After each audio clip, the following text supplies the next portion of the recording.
Ya con presidente electo, por supuesto, estamos todos muy expectantes de qué va a ocurrir, cómo se van a alinear o no, qué va a pasar con las coordinaciones, articulaciones dentro del Congreso y, por supuesto, dentro de la coalición de gobierno. Vamos a estar conversando de eso junto al diputado del Partido Liberal, Vlado Mirosevich. Diputado, ¿cómo está? Muy buenas tardes. Hola Bárbara, buenas tardes, gracias por la invitación. Bueno, hace tiempo no conversábamos, diputado, y bueno, una pregunta, considerando su historia, cómo ha ido evolucionando también desde la salida del Frente Amplio, ¿se imaginó alguna vez que su compañero Gabriel Boric iba a terminar en la presidencia de la República? La verdad es que sí me lo imaginé, sí me lo Pero hace imaginé. tiempo, porque hace poquito ya todos lo imaginaban, pero desde aquellos Sí. años, No, de todas maneras, yo creo que aquí viene, o sea, Gabriel Boric representa, y muchos otros, ¿no? Y muchas otras también, pero una nueva generación que irrumpe y que irrumpe con fuerza y lo hace para renovar la política chilena. Yo me acuerdo desde el 2014 que entramos junto a Gabriel al Congreso y creamos nuestra primera bancada junto a Giorgio Jackson. Eh, Desde esa época ya me pasó que me daba cuenta que aquí venía una generación que irrumpía, que no pedía permiso a la generación anterior, y desde ese punto de vista me parece bastante, era obvio pensar, no, no sé si era obvio, no, no, obvio no era, pero era probable imaginar que Gabriel pudiese llegar a la moneda en algún momento. Ahora, efectivamente fue en poco tiempo. O sea, nosotros entramos al Congreso en 2014, han pasado casi menos de 8 años desde que eso pasó y bueno, hoy día está Gabriel en la moneda, un tremendo orgullo, creo, para nuestra generación. para poder ver y en el fondo planificar todo lo que viene, es bueno siempre tener un buen diagnóstico. ¿Por qué creen ustedes que ganó finalmente? ¿Qué hizo él? ¿Qué cambió en la segunda vuelta? ¿Qué conectó y que no solo hizo que la gente votara con él, sino que lo hiciera de forma históricamente alta? Sí, es muy importante tener un diagnóstico. Yo creo que Gabriel primero representa una esperanza de cambio parecida a la esperanza de cambio del apruebo en el plebiscito constitucional. Representaba bien ese espíritu más bien amplio y transversal. Creo que en segunda vuelta Gabriel Boric representó con mucha fuerza eh, más sectores que los propios. Fue capaz de ampliarse, fue capaz de darle una señal de inclusión a la centroizquierda, por ejemplo. Y al votante de centroizquierda, que es un votante progresista, pero que también quiere que esos cambios se hagan bien, que sean las reformas se hagan bien y que se hagan también con gradualidad, ¿no es cierto? Para que esos cambios sean sustentables en el tiempo.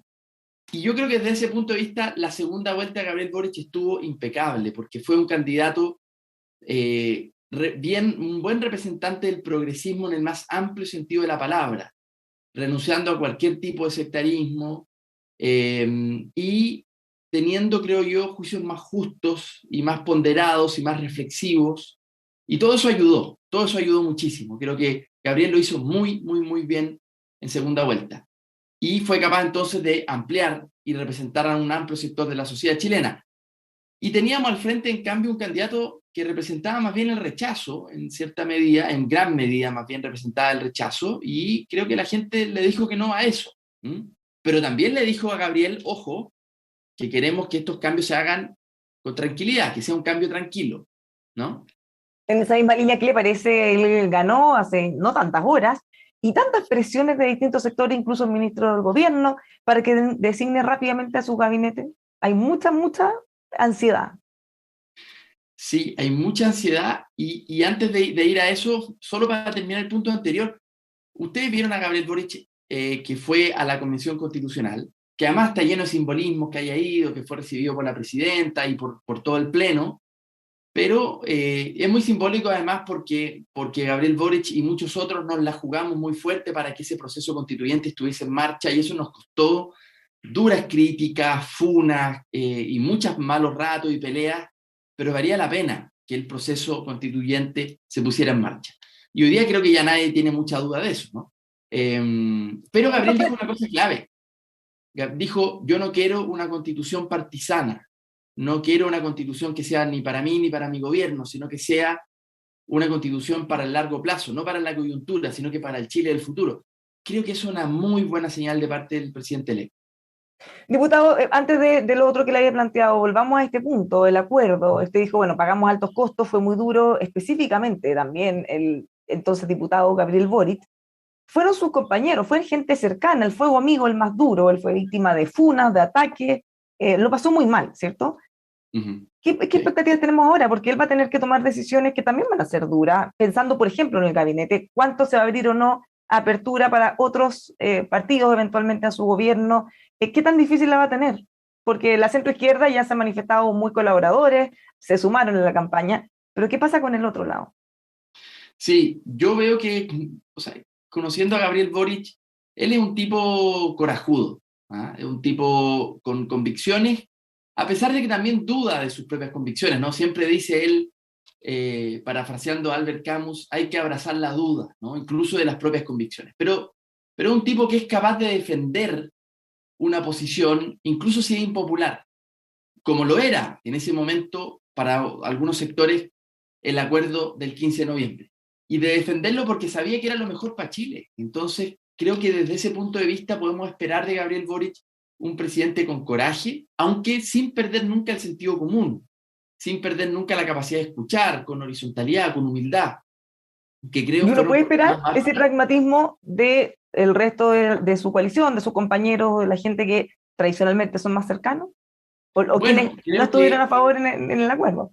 creo que su coalición va a tener que saber escuchar a su presidente electo. Creo que van a tener que saber entender que el liderazgo de Gabriel Boric y la clave de la segunda vuelta tiene que ver con que Gabriel Boric representa muy bien una humildad, un tono, una sensibilidad distinta en el poder. Entonces su propia coalición va a tener que comprender que ese es el presidente que eligieron la mayoría de los chilenos. Y si están esperando otra cosa, un presidente más sectario, dogmático, que lleve las cosas con radicalidad, pero sin inteligencia hasta el final, yo creo que no se equivocaron de candidato. O sea, yo conozco a Gabriel Boric y le aseguro va a ser un presidente que va a instalar en el poder una nueva sensibilidad, una nueva manera de escuchar, una nueva manera. Y yo creo que desde ese punto de vista creo que le va a hacer muy bien espiritualmente a Chile. Ustedes escucharon además que hubo un 44% de chilenos que no votó por Gabriel y votaron por José Antonio Kast y que tienen muchas dudas respecto de este próximo gobierno. Y eso es súper legítimo y hay que hablarle a ellos y hay que pedirles tranquilidad. Hay que pedirles tranquilidad. Gabriel Boric es un hombre de convicciones democráticas. No veo, verdaderamente, no veo al gobierno de Gabriel Boric eh, en ningún caso, ni un milímetro fuera de la institucionalidad democrática. Puede ser, o está siendo vista como una prueba de fuego justamente cuando presente a quienes van a componer su gabinete, porque ahí vamos a ver más o menos cuáles son los perfiles. Todos los ojos, casi todos, están puestos en Hacienda principalmente, y en Interior. Sí, sí, en Hacienda yo tengo confianza de que el presidente convocará al mejor o la mejor ministra que pueda estar en ese rol. Creo además que el gabinete va a ser muy interesante. El gabinete va a ser, creo yo, más representativo de la diversidad de Chile, probablemente de como pocos hemos visto. Segundo, va a ser paritario, completamente paritario. Tercero, creo que va a tener gente de regiones con mucha importancia. Van a haber independientes, habrá espacio también para los independientes. Y eso creo que es muy potente. Yo creo que este gabinete va a gustar mucho más a la sociedad chilena porque va a estar más sintonizada con la sociedad chilena que otros gabinetes que están más ¿Usted lejanos, cómo no sé. sabe todo esto? ¿O ya hay nombres que estén barajando en la interna? No, ustedes me invitaron a especular, así que yo Es estoy un acto de especulando. fe, No es que entonces. yo sepa mucho, no. Es una especulación de Vladimir Osich, no mucho más. Ya, es un ¿Para acto de qué? fe, entonces. Sí, sí, pero de verdad me atrevería a decir de que el gabinete va a sorprender para bien, ¿ah? Que va a ser un gabinete muy sintonizado, muy amplio. Ahora, nombre en específico, claro, no tengo, no les mentiría si doy algún nombre, no los tengo, nadie los tiene. El presidente se fijó una fecha, o sea, finales de enero, fecha prudente por lo demás. Sebastián Piñera también anunció su gabinete en esa fecha. Creo O que hay sea, que es tener que un poquito de ahora hay una paciencia. especial inquietud, pues, más allá de la ansiedad de siempre, pero ahora especialmente para que entregue las señales o no.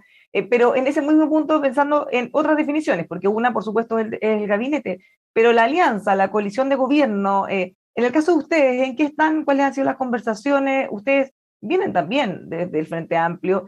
¿Por qué se fueron? ¿Se acerca ahora el candidato de alguna manera a ustedes, más que quizá ustedes acercarse a lo que era cuando ustedes se fueron? ¿Cómo Sí. ven ese espacio también y que se va moviendo? Es una muy buena pregunta, Bárbara, y es bueno recordarlo.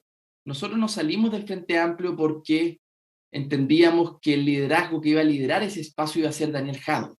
Todos creían eso, todos.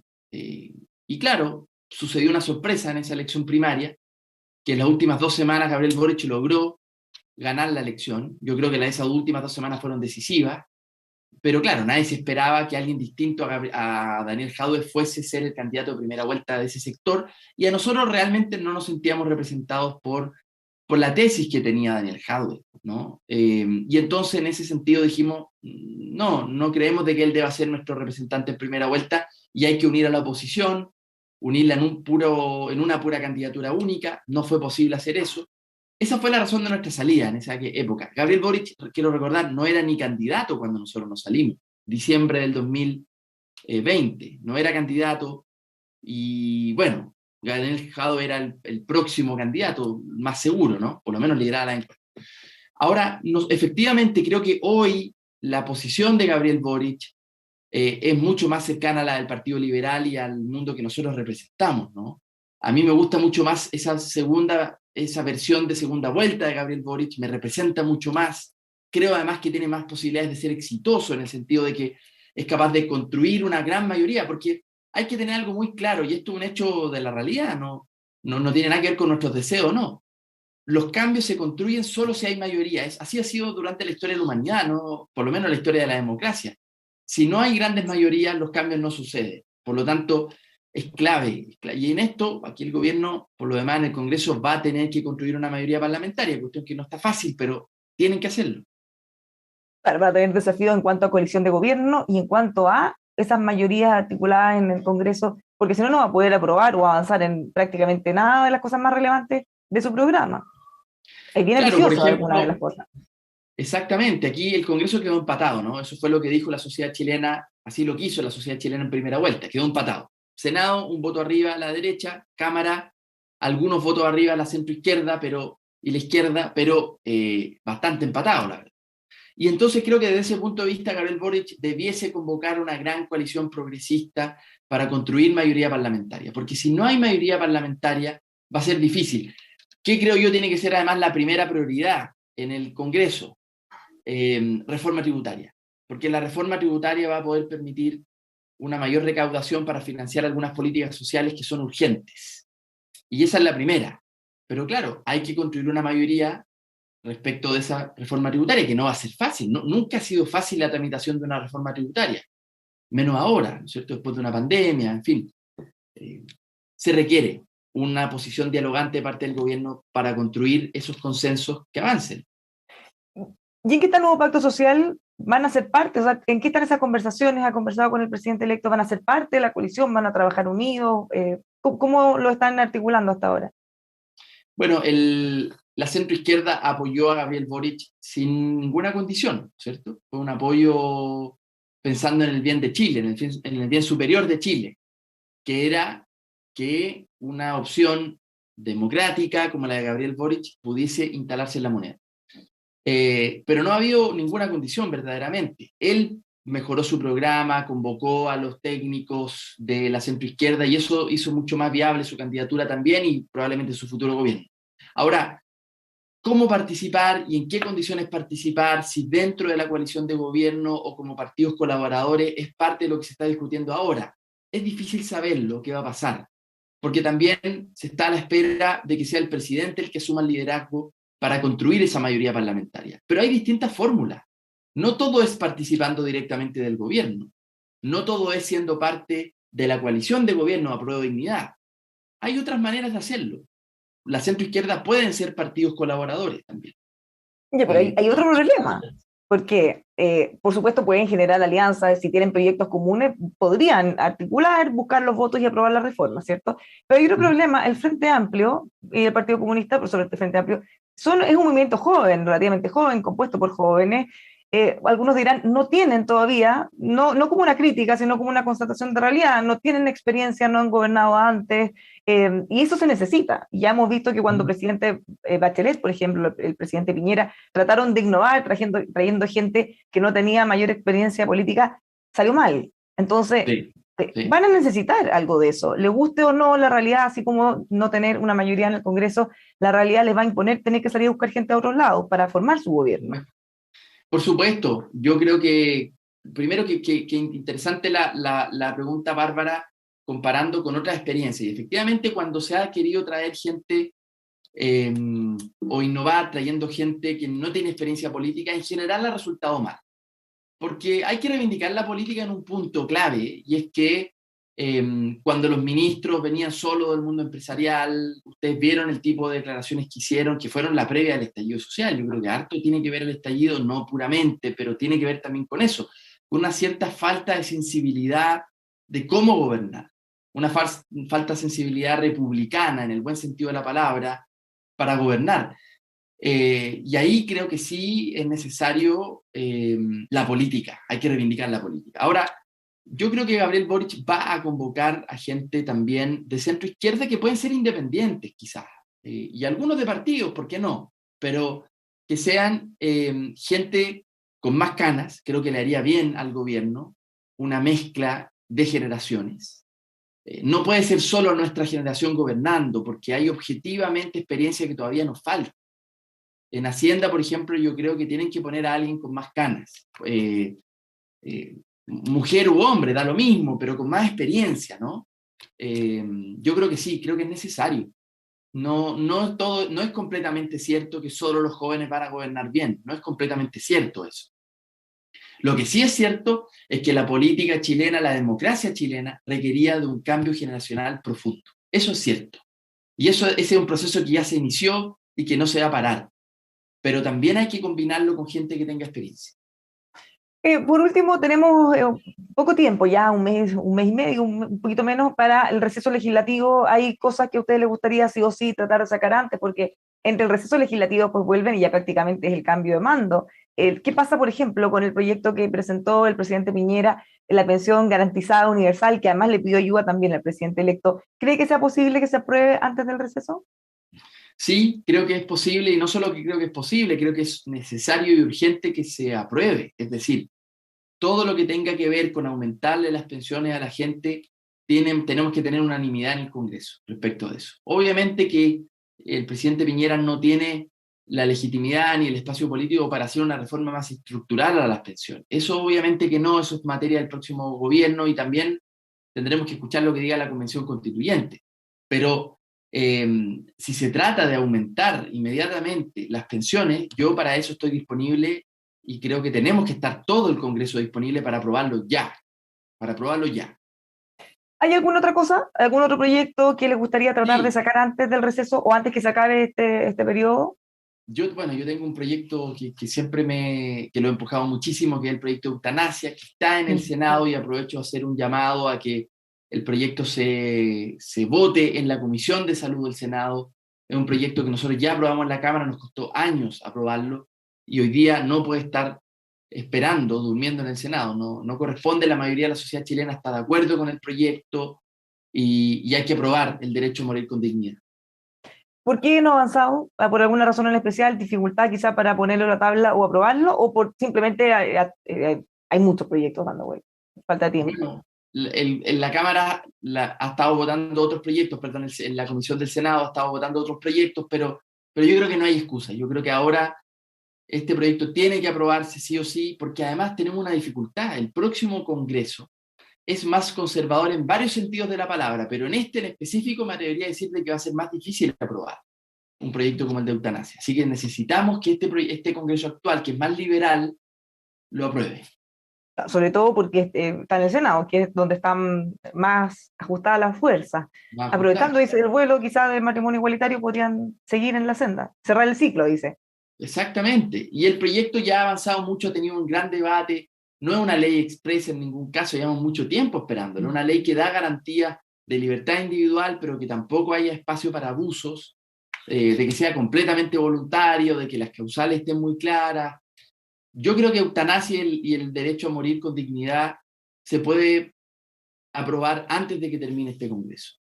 Diputado, muchas gracias por conversar con nosotros. Pues vamos a estar muy atentos a cómo cierran el periodo del receso legislativo. Bien, muchas gracias. Un abrazo Ya. grande. Igualmente a todos quienes nos acompañan, sigan junto a nosotros informándose aquí en emol.com.